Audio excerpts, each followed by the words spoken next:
이제 다음 주가 추수감사 주일입니다. 그리고 성찬식이 있어요. 그래서 오늘 설교는 성찬식을 앞두고 우리가 어떻게 성찬을 준비해야 될까, 여기에 좀 우리가 직접적인 좀 묵상이 되는 설교이기도 하고요. 또 이 자리에는 성찬식에 아직 참여하지 못하는 분도 있을 것입니다. 그러면 나하고는 무관한 말씀인가? 그러진 않습니다.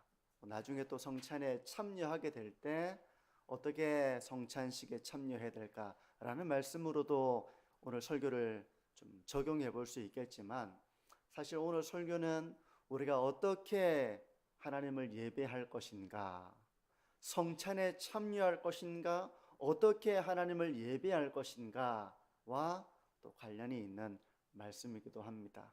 오늘 설교를 들으시면서 내가 이런 예배자인가, 또 이런 성찬에 참여할 준비가 되어 있는가 자기를 점검해 보시고, 또 이 말씀을 붙잡고 기도하며 말씀의 길을 향해서 걸어가기를 결단하는 그런 시간이 되시면 좋겠습니다.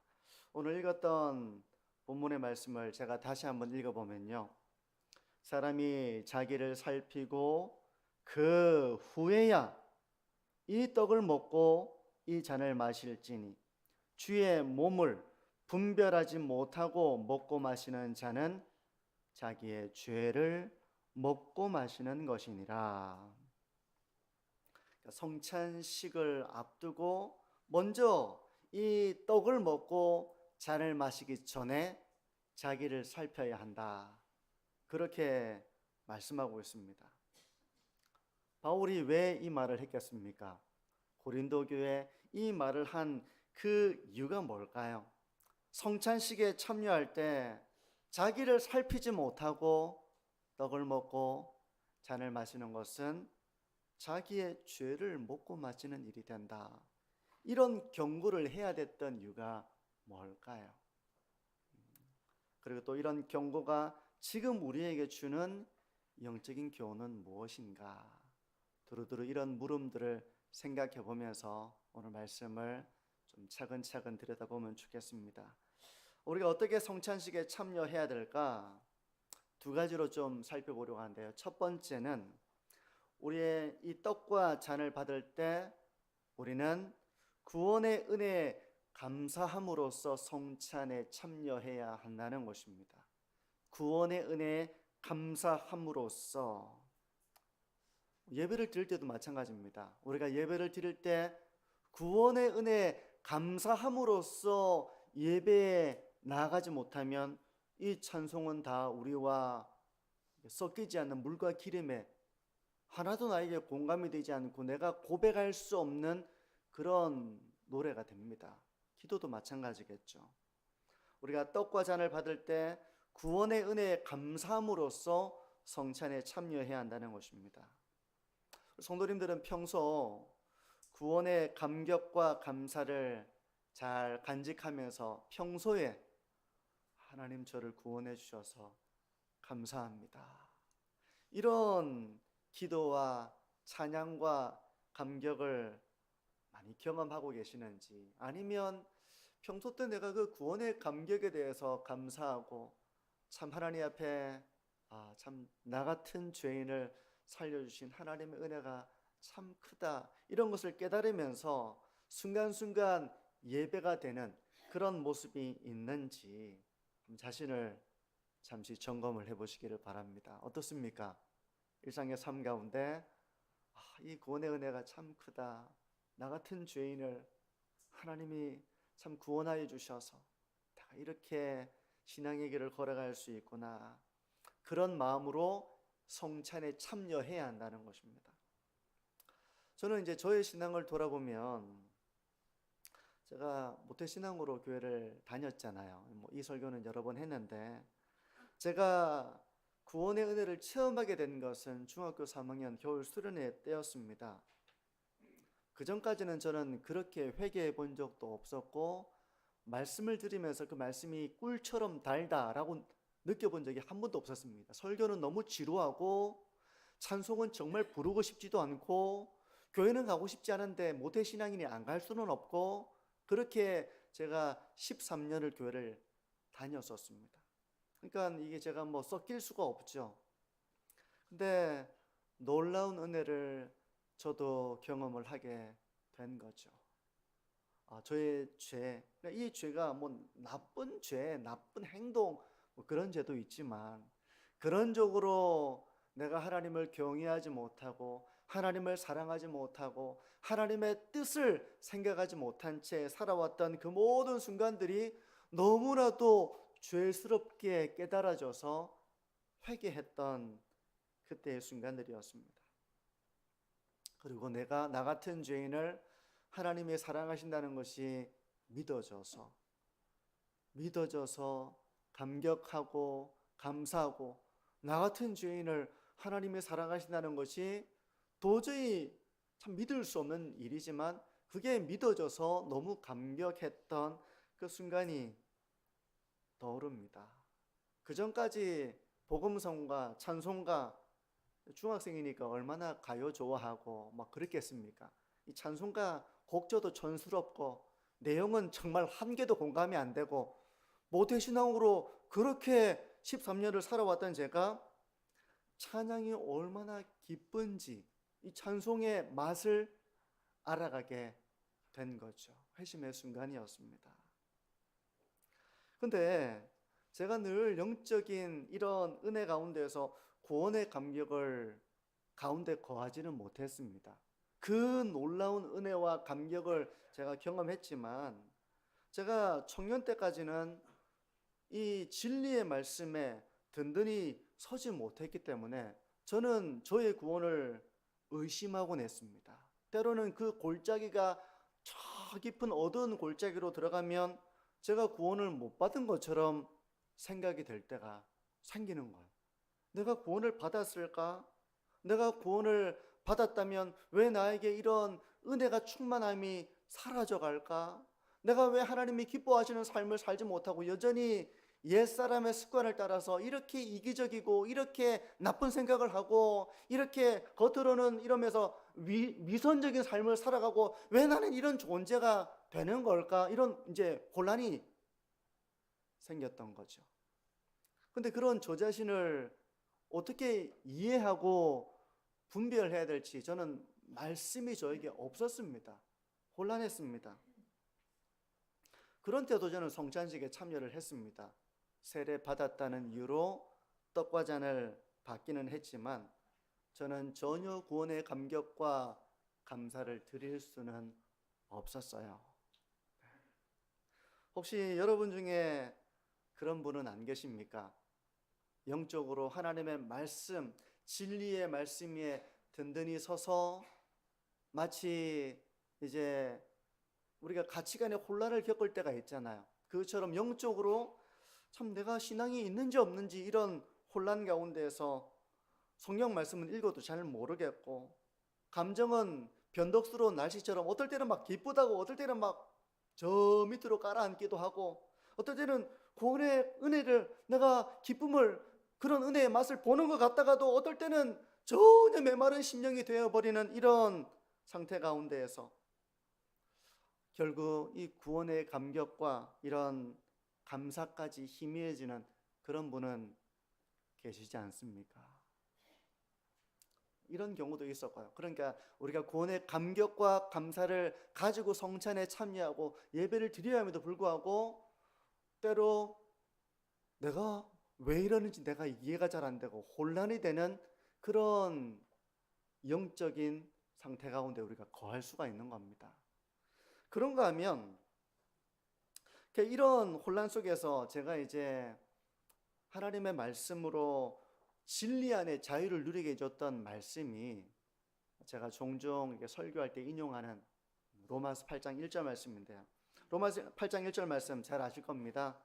그러므로 이제 그리스도 예수 안에 있는 자에게는 결코 정죄함이 없나니. 자막을 좀 올려주셔야 될 것 같은데 이미 지나갔죠. 그리스도 예수 안에 있는 자에게는 결코 정죄함이 없나니. 너무나도 잘 아는 말씀이지만 저는 이 구절의 의미를 분명하게 깨닫게 되었던 것은 로이드 존스 목사님의 책을 읽으면서 성경을 가르쳐주는 그런 성경의 교사를 통해서 제가 배워나가면서 이것이 이런 의미를 가지고 있는 것이구나, 제가 그 진리를 깨달으면서 자유를 느꼈던 순간이 있는데요. 제가 이 부분을 여러 번 제가 설교 때 인용을 했습니다.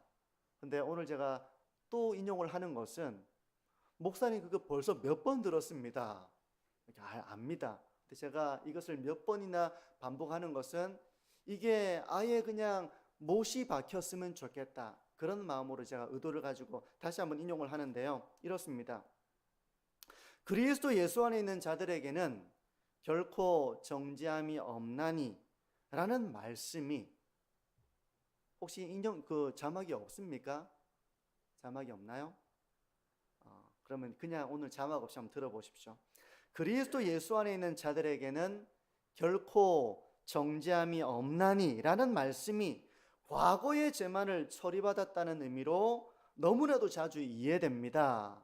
과거의 죄는 내가 용서받은 거예요. 물론 그런 의미도 있습니다.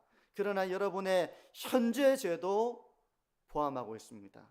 또한 더 나아가서 이미 여러분이 어떤 경우에든지 짓는 죄는 모두 처리되었다는 의미이기도 합니다. 여러분은 결코 정죄를 받지 않을 것이며 정죄 아래 올 수도 없을 것입니다. 그것이 바울이 말하는 바입니다. 이 구절이 이제 여러분들이 이제 이 구절을 이렇게 설명을 듣고 하면 여러 가지 의문을 가질 수 있을 겁니다. 목사님, 이런 경우에는 그럼 어떻게 생각해야 됩니까? 이런 의문들이 막 생겨날 수 있을 거예요. 그러면 이제는 마음대로 죄 지어도 되는 겁니까? 이런 이제 생각도 할 수 있고요. 이런 아주 미묘하고 정교한 이런 신학적인 물음에 대해서 우리가 이 시간에 다 생각해 볼 수는 없겠죠.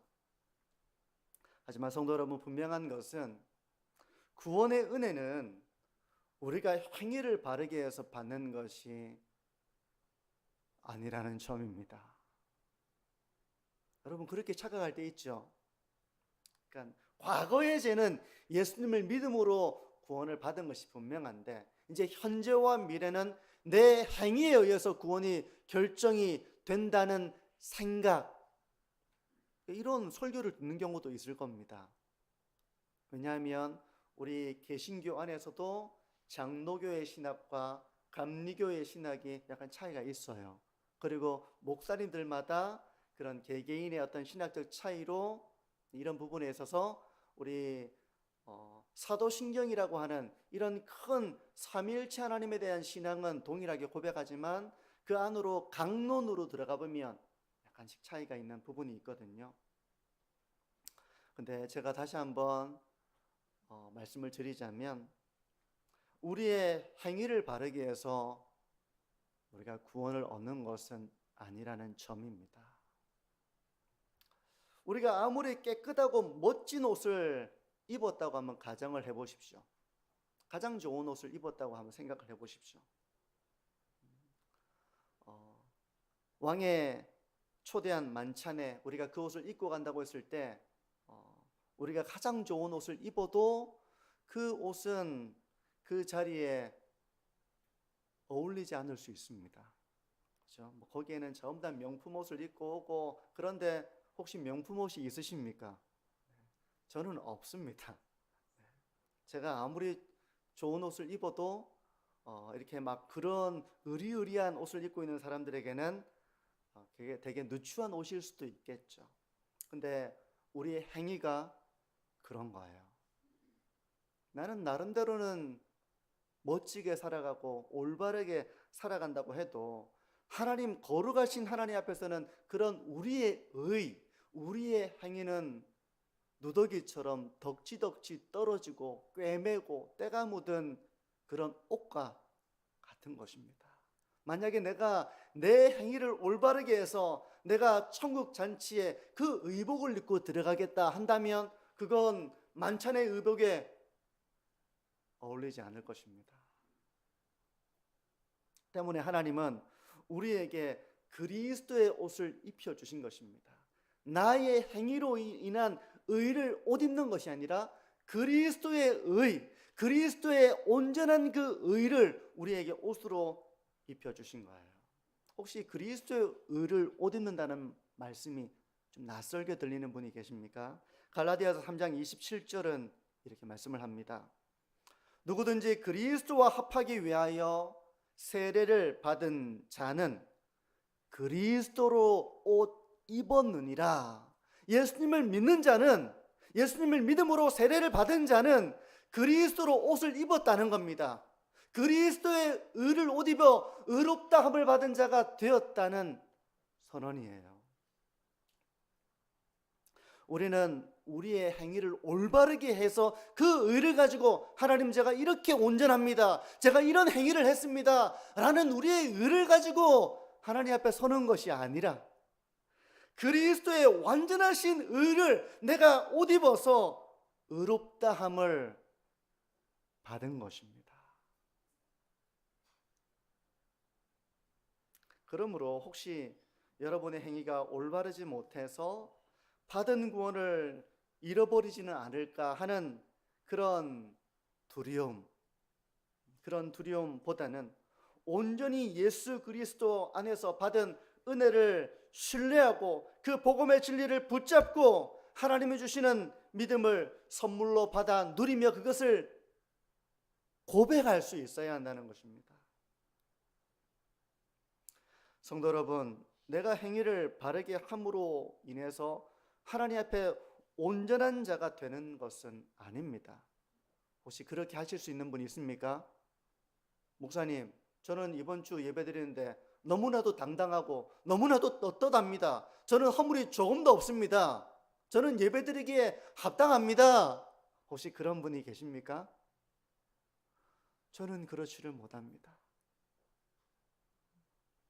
제가 행위를 바르게 하더라도 제가 깨닫지를 못해서 그렇지 내 안에 얼마나 부족함들이 많겠습니까? 하나님, 오늘도 그리스도로 옷 입고 제가 그리스도를 의지하여 하나님께로 나갑니다. 저의 의는 누더기 같지만 그리스도의 의를 옷 입고 하나님께 나갑니다 라는 믿음과 겸손함으로 하나님을 예배하는 것입니다. 여러분, 우리가 이전에 구원을 받은 것도 예수 그리스도 안에 있는 것이지만 받은 구원을 지켜가는 것도 우리의 행위에 달린 것이 저는 아님을 다시 한번 말씀을 드립니다. 우리가 하나님 앞에 더 이상 정죄함이 없는 것은 내가 온전한 삶을 살기 때문이 아니에요. 여러분, 그리스도 안에서 결코 정죄함이 없는 이유가 내 행위가 바르기 때문입니까? 그거예요? 여러분, 로마서 8장 1절이 말씀하는 그리스도 안에 있는 자에게는 결코 정죄함이 없다는 말씀은 내 행위가 올바르기 때문이다는 말씀이 아닙니다. 우리가 하나님 앞에 더 이상 정죄함이 없는 것은 내가 온전한 삶을 살기 때문이 아니라 우리의 과거와 죄는 물론이고 현재와 미래의 죄까지도 모두 처리하신 그리스도의 희생과 죽음과 그분의 의로우심에 있는 것인 줄 믿습니다. 떡과 잔에는 바로 이런 의미가 담겨 있어요. 그러니까 그 의미를 알고 우리가 떡을 먹고 잔을 마셔야 되는 것이죠. 그 구원의 감격과 감사를 누려야 하는 것이죠.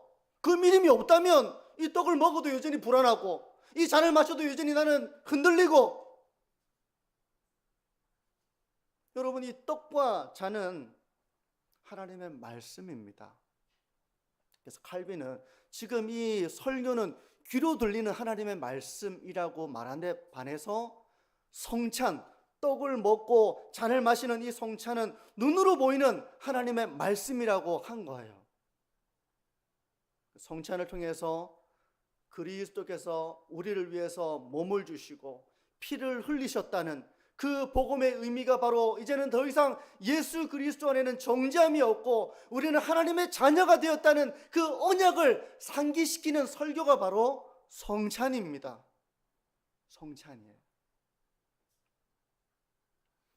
한 주간 그리스도의 죽으심을 통해서 우리의 모든 죄가 사함을 받았고 그리스도의 부활하심을 통해서 그분의 모든 의를 우리가 받아 누리게 되어서 내 행위로 내가 의로운 자라고 자랑하는 것이 아니라 그리스도의 의를 힘입어서 내 안에는 여전히 우리가 구원을 받아도 성화의 완성을 이룬 것이 아니라고 했잖아요.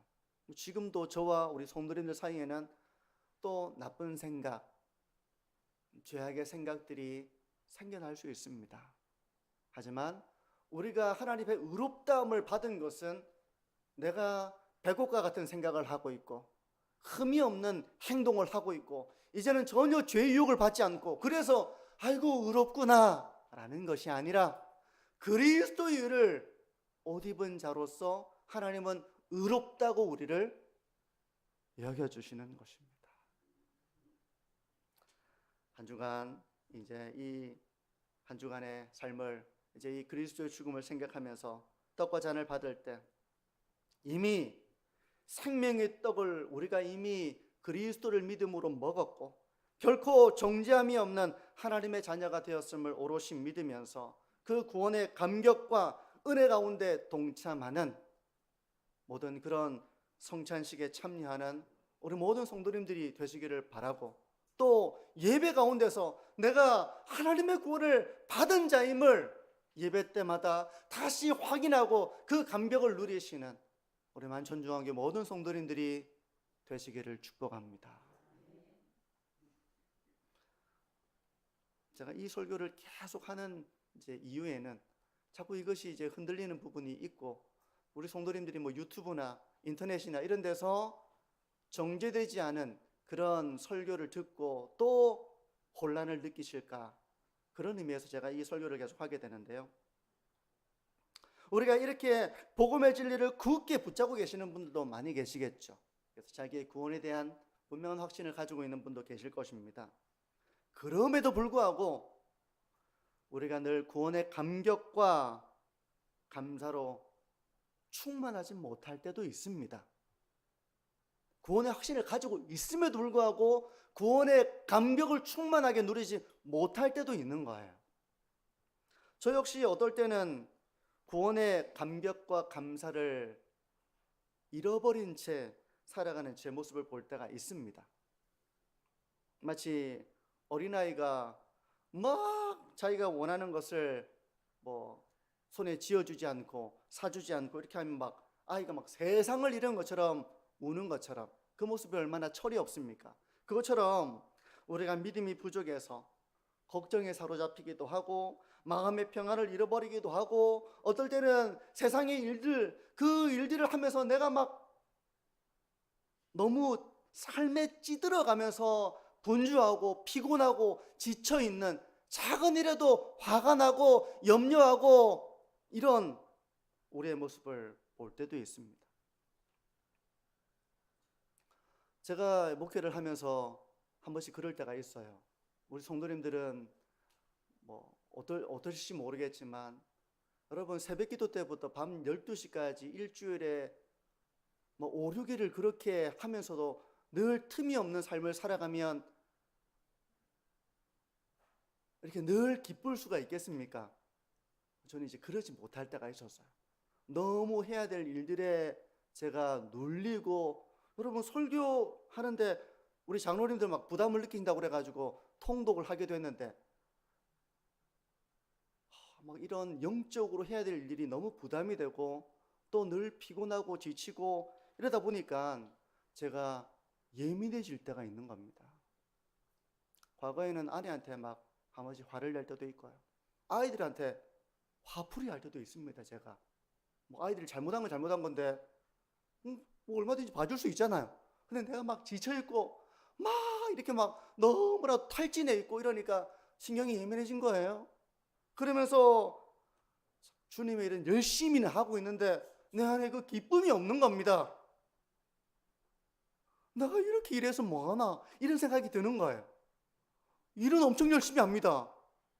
일은 엄청 열심히 해요. 막 열심히 하는데 내 안에 이런 감격과 감사를 잃어버린 겁니다.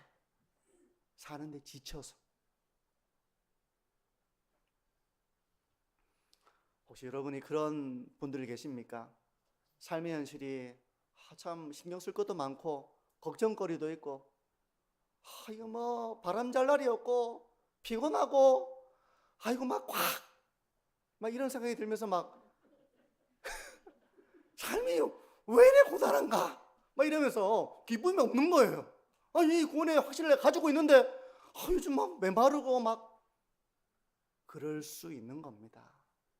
여러분, 그런 상태로 떡과 잔을 우리가 받아서는 안 되는 것이죠. 준비가 필요한 거예요. 자기를 살핀 후에 주님의 떡을, 주님의 잔을 마시라는 겁니다.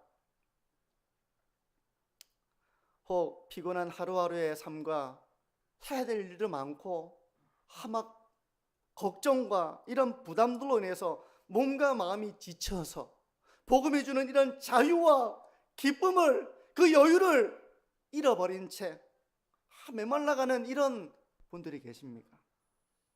그러면 그 상태로 성찬에 참여하시면 안 돼요. 그 상태로 예배의 자리에 와서 그냥 예배드리고 돌아가서는 안 됩니다. 준비가 되셔야 돼요. 준비가 되셔야 됩니다. 제가 이렇게 메마른 땅과 같이 제 마음이 상당히 이렇게 메말라 있을 때 성령께서 담비와 같이 은혜를 내려주시는 그 은혜를 경험합니다. 너무 귀한 시간이에요. 갑작스럽게 비가 오는 것처럼 갑작스럽게 그냥 설교 준비하고 있고 이렇게 하고 있는 가운데서 내 안에 성령의 담비와 같이 은혜를 하나님이 부어주실 때가 있습니다.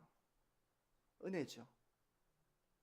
그러면 분주하던 일들을 내려놓고 기도합니다. 감사의 기도가 되는 거예요. 감사의 기도가 될 상황이 아니었는데 감사가 됩니다. 하나님이 주는 기쁨이 있습니다. 제 마음의 치유를 경험하게 됩니다. 그 은혜가 없이 이 목회를 해야 되고 이 사역을 해야 되고 한다면 전 너무 불행한 사람이 되잖아요. 성도 여러분, 혹시 이런 심령이 메말라가는 분이 계시다면, 그래서 전혀 이런 하나님의 은혜와 위로와 기쁨, 이런 복음이 주는 자유와 감격을 누릴 수 없는 그런 삶의 환경 때문에 이 복음의 감격을 누리지 못하는 분이 계시다면 기도로 준비하시길 바랍니다. 하나님, 이 성찬 가운데 참여할 때, 주님의 떡과 주님의 잔을 받아 마실 때 내 안에 하늘의 평강과 은혜와 기쁨과 그런 자유를 저에게 주시옵소서. 그렇게 사모하는 마음으로 성찬을 준비하시고 예배를 준비하시는 우리 성도님들이 되시기를 축복합니다. 시간이 많이 되어서 끝내야 될 것 같은데 고민이 됩니다. 짧게 두 번째 거를 좀 보면요, 첫 번째는 구원의 은혜에 감사함으로 참여하는 것입니다. 이게 너무 중요한 거예요. 그게 없으면 우리는 그냥 껍데기 같은 신앙생활 하는, 거기에 빠지게 되는 겁니다. 저는 껍데기 목회자 되는 거고 여러분 껍데기 성도가 되는 겁니다. 껍데기예요. 은혜와 감격이 없는데 찬송이 껍데기죠. 기도가 껍데기죠. 예배가 껍데기 되는 거 아닙니까? 그 성찬도 껍데기입니다. 너무너무 중요한 거예요. 두 번째는 우리가 회개함으로 성찬에 참여하는 것입니다. 회개함으로. 왜 바울이 고린도교회 성도들에게 성찬에 참여할 때 자기를 살피라고 했을까요? 왜냐하면 이들이 자기를 살피지 않고 성찬에 참여했기 때문입니다. 고린도 교회는 구원의 은혜를 고백은 하면서도 그들의 삶은 은혜를 모르는 자와 같은 그런 삶을 살고 있었습니다. 분파도 있었고요. 나는 그리스도파, 나는 바울파, 나는 아볼로파, 나는 게바파, 나는 무슨 파, 너는 우리 파가 아니야. 이렇게 서로를 정죄하고 미워하고 편가르는 이런 분파의 문제도 있었고요. 또 고린도 교회는 윤리적인 죄도 있었습니다. 세상에도 부끄러운 죄가 교회에도 있었던 거예요. 신학적인 다툼도 있었습니다. 내가 옳다, 네가 옳다, 이런 신학적인 논쟁, 그 논쟁으로 인해서 서로를 미워하고 정죄하고 이런 일도 있었고요. 심지어 법정에다가 고소해서 다투는 일까지 있었습니다. 이런 가운데 성찬을 드린다는 게 무슨 의미가 있습니까? 이런 가운데 예배를 드린다는 게 무슨 의미가 있습니까? 지금 그런 거예요. 그러니까 바울이 자기를 살피고 떡과 잔을 먹고 마셔야 한다고 말하고 있는 것이죠. 우리가 성찬식을 앞두고 해야 될 일은 바로 우리의 허물과 죄를 돌아보는 것입니다. 개인적인 은밀한 죄도 돌아봐야 됩니다. 사람과의 관계 속에서 지었던 나의 잘못과 죄들을 돌아봐야 됩니다. 그리고 참되게 회개하면서 하나님, 저를 용서해 주십시오. 저를 불쌍히 여겨 주십시오. 그러면서 온전한 삶을 결단하고 순종을 결단하면서 참여하는 성찬식이 되어야 되고요. 예배도 마찬가지예요. 예배도 마찬가지입니다.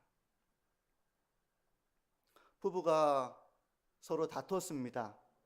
그래서 서로 내가 잘못했습니다. 내가 잘못했어요. 내가 부족했어요. 이렇게 하고 나면 어떤 일이 있어야 됩니까? 앞으로는 내가 이렇게 할게요 하면서 결단하는 게 있는 거죠. 내 그냥 살아가는 거 그대로 살아가면서 그냥 이해해라.